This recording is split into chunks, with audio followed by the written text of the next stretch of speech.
Education Eklavya में आपका स्वागत है। ये question paper ideas and institution in Indian political thought का ये लेटेस्ट क्वेश्चन पेपर है। ठीक है, अब ये मत पूछना कहाँ से क्वेश्चन पेपर आया, कहाँ से आया, नहीं आया। ठीक है, ये देखो, ये लेटेस्ट आपके क्वेश्चन पेपर हैं जो कि ये पहला आंसर है। ठीक है, प्राचीन भारत में राजतंत्र और राजकौशल के सिद्धांत पर चर्चा कीजिए।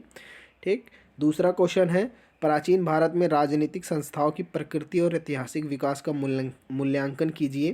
ठीक, उसके बाद है तीसरा है प्राचीन भारतीय राजनीति में धर्म धर्म धम और दंड के विचारों के संक्षिप्त व्याख्या कीजिए। इन अवधारणाओं ने भारत में शासन प्रणाली को कैसे स्थांगत बना दिया गया था। ठीक है, वो उस पर बात डिस्कस करेंगे।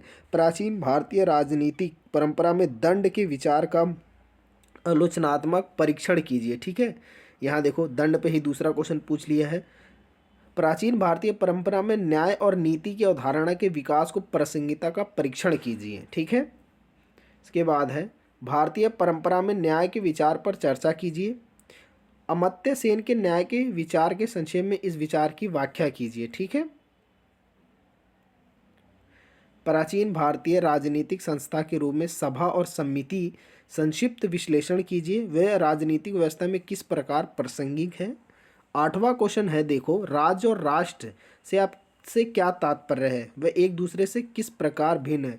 ठीक है, नौवां है प्राचीन भारत में सरकार के गैर राजकीय स्वरूपों को विकास और कार्य प्रणाली का मूल्यांकन कीजिए। 10वां इस शॉर्ट नोट्स आता है, लेकिन इस बार शॉर्ट नोट्स दिया नहीं लोगों ने।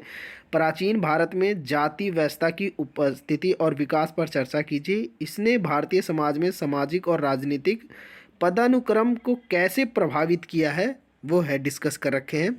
एजुकेशन क्लब में फिर स्वागत करेंगे। Indian ideas in Indian institution in Indian political thought का ये लेटेस्ट क्वेश्चन पेपर है। वीडियो देखने के लिए धन्यवाद।